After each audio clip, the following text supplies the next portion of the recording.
Bulletin की शुरुआत बड़ी खबर के साथ। दिल्ली एनसीआर क्षेत्र में नहीं होगा बदलाव, एक कमेटी का गठन किया गया है। 15 अगस्त तक रिपोर्ट रखेगी कमेटी। एनसीआर क्षेत्र में नहीं होगा बदलाव। एनसीआर प्लानिंग बोर्ड मीटिंग के बाद सीएम सैनी का बयान। दिसंबर में एनसीआर प्लानिंग बोर्ड की अगली बैठक। 4 नए शहर विकसित किए जाएंगे, सीएम सैनी ने कहा है। नमो सिटी विकसित करने पर प्रस्ताव मांगे गए। एनसीआर को लेकर राज्यों से सुझाव मांगे गए हैं। पंजाब के लोग डबल इंजन की सरकार चाहते हैं, सीएम सैनी ने कहा है। तो इस वक्त की बड़ी और अहम जानकारी आप तक पहुंचा रहे हैं। एनसीआर क्षेत्र में बदलाव नहीं होगा। दिल्ली से बड़ी जानकारी, एक कमेटी का गठन किया गया है। 15 अगस्त तक कमेटी रिपोर्ट रखेगी। एनसीआर प्लानिंग बोर्ड मीटिंग के बाद सीएम सैनी का बयान आया है। दिसंबर में एनसीआर प्लानिंग बोर्ड कमेटी की पर चर्चा हुई है। एक तो ये निर्णय लिया गया कि जो एनसीआर का एरिया है उसमें कोई परिवर्तन नहीं किया जाएगा। ये निर्णय वो लिया गया है, एज इट इज रहेगा।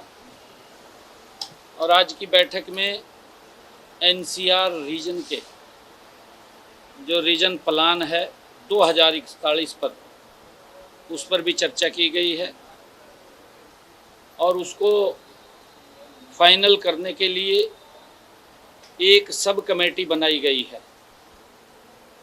जिसमें केंद्र और राज्यों के अधिकारी और सभी राज्यों के सुझावों पर विचार विमर्श कर यह सब कमेटी 15 अगस्त तक अपनी रिपोर्ट को प्रस्तुत करेगी।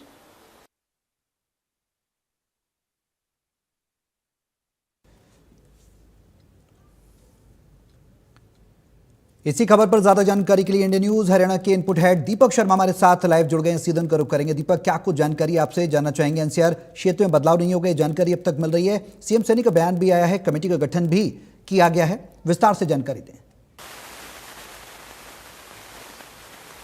जी बिल्कुल, केंद्रीय मंत्री मनोहर लाल, जो कि केंद्रीय शहरी आवास एवं विकास मंत्री हैं मनोहर लाल, उनकी अध्यक्षता में एनसीआर प्लानिंग बोर्ड की ये 42वीं बैठक थी। तकरीबन 2 घंटे से ज़्यादा ये बैठक चली है, जिसमें हरियाणा के मुख्यमंत्री नायब सिंह, दिल्ली के मुख्यमंत्री रेखा गुप्ता, उनके साथ साथ चाहे वो उत्तर प्रदेश के कैबिनेट मंत्री ए के शर्मा की बात करें, राजस्थान से झावर सिंह की बात करें, तमाम जो वह मौजूद थे, राजस्थान के कैबिनेट मंत्री थे झावर सिंह, उनके वो भी इस बैठक में। तो चर्चा अलग अलग मुद्दों को लेकर के की गई। एक तो एनसीआर प्लानिंग बोर्ड में सबसे जो बड़ा मुद्दा था कि एनसीआर का जो क्षेत्र है, जो दायरा है, उसको घटाने को लेकर के एक प्रस्ताव आया था कि क्या 100 किलोमीटर किया जाना चाहिए। और ऐसे में राजस्थान का लगभग सारा हिस्सा, जो राजस्थान का एनसीआर में आता था, वो बाहर हो रहा था, केवल भिवाड़ी रह रहा था। तो राजस्थान को इसको लेकर आपत्ति रही, क्योंकि राजस्थान में नीमराना तक आगे आरटीएस लेकर जाना, राजस्थान के अलवर का विकास करना, राजस्थान की सरकार की तरफ से कहा गया कैबिनेट मंत्री द्वारा कि इसको एनसीआर क्षेत्र में रहना चाहिए, उनका भी हिस्सा इसमें होना चाहिए ताकि डेवलपमेंट हो सके। हरियाणा सरकार की तरफ से भी ये बात रखी गई थी कि एनसीआर क्षेत्र में रहने चाहिए। इसको लेकर के आज विचार विमर्श हुआ था। उत्तर प्रदेश की तरफ से भी कौन कौन से जिले इफेक्टेड होते हैं, इससे तमाम जिलों को लेकर के बात रखी गई।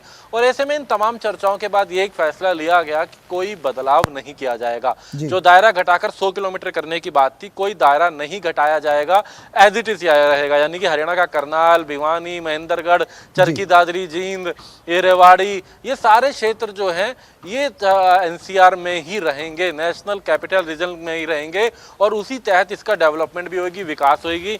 इसके साथ साथ RRTS, rapid rail transit system, ये एक ऐसा रेल प्लान है जो मेट्रो की तर्ज पर है। अभी हमने हाल में देखा कि किस तरीके से दिल्ली से लेकर के मेरठ तक ये अभी शुरुआत हो चुकी है। हरियाणा में भी 2 रूट प्रस्तावित हैं। एक तरफ तो हरियाणा, एक तो दिल्ली से लेकर के करनाल तक का रूट है। दूसरे रूट की बात की जाए तो वो हरियाणा के अंदर अगर हम बात करते हैं तो दिल्ली से गुरुग्राम को लेके सरकार से बातचीत चल रही है। तो इसके जो आसपास, आरआरटीएस के आसपास 4 नए शहर विकसित करने को लेकर के भी बात हुई है। 4 नए शहर जो विकसित करने हैं उसको लेकर के प्रस्ताव देने होंगे राज्य सरकारों को कि कहाँ वो शहर विकसित किए जा सकते हैं, किस तरीके के वो होंगे, किस तरीके से डेवलपमेंट आ सकती है जो आरआरटीएस के आसपास हो। रैपिड रेल ट्रांजिट सिस्टम, जो कि उत्तर प्रदेश में भी आरआरटीएस है, जीटी करनाल रोड पे भी प्रस्तावित, और इसके साथ साथ अगर बात की जाए तो वो दक्षिणी हरियाणा में भी है। तो इसको लेकर के भी चर्चा हुई है कि राज्य सरकार अपनी तरफ से प्रस्ताव दे, 4 शहर कहाँ हो सकते हैं, किस तरीके से सहयोग रहेगा, कितना एरिया होगा। वो शहर जो नमो सिटी के नाम से ये 4 शहर बसाए जाएंगे। नमो सिटी जहां पर डेवलपमेंट के साथ नमो सिटी जहां पर डेवलपमेंट के साथ साथ SEZ हो, जहां इंडस्ट्री हो, जहां आर्जोन हो, इस तरीके से नए शहर बसाने की बात है। तो नमो सिटी 4 बसाने की बात है, इसका प्रस्ताव मांगा गया है। इसको लेकर के एक बाकायदा कमेटी भी है जो कि 2041 तक का जो एक प्लान है, जो योजनाएं हैं, उसको लेकर एक रिपोर्ट तैयार करेगी। 15 अगस्त तक वो रिपोर्ट जो है नीति आयोग की बात करें उसके सामने रखना पड़ेगा, NCR प्लानिंग बोर्ड के सामने रखनी पड़ेगी, उसमें चर्चा होएगी और उसके बाद उन पे चर्चा लेने के बाद उसका क्या DPR बनता है, क्या रूट रहता है, ऐसे तमाम मुद्दों पर चर्चा करने के बाद अगली बैठक दिसंबर में होगी। ठीक है। नीति पर अगर बात करें जिस तरीके से क्या कुछ नीति रहती है, योजनाएं किस तरीके वो से दिसंबर में साफ हो जाएगा। होगी, तो ऐसे में NCR प्लानिंग बोर्ड की ये 42वीं बैठक थी। ठीक तो है। 42वीं बैठक थी और अगली बैठक ठीक है। जो है वो अब दिसंबर में NCR प्लानिंग बोर्ड की होगी, जिसमें अगले निर्णय लिए जाएंगे। जी चलिए, बहुत शुक्रिया दीपक तमाम जानकारी साझा करने के लिए। बढ़ेंगे आगे। चंडीगढ़ से एक और बड़ी खबर। कांग्रेस प्रदेश अध्यक्ष राव नरेंद्र ने जारी किया है पत्र। प्रदेश प्रभारी के निर्देश का सख्ती से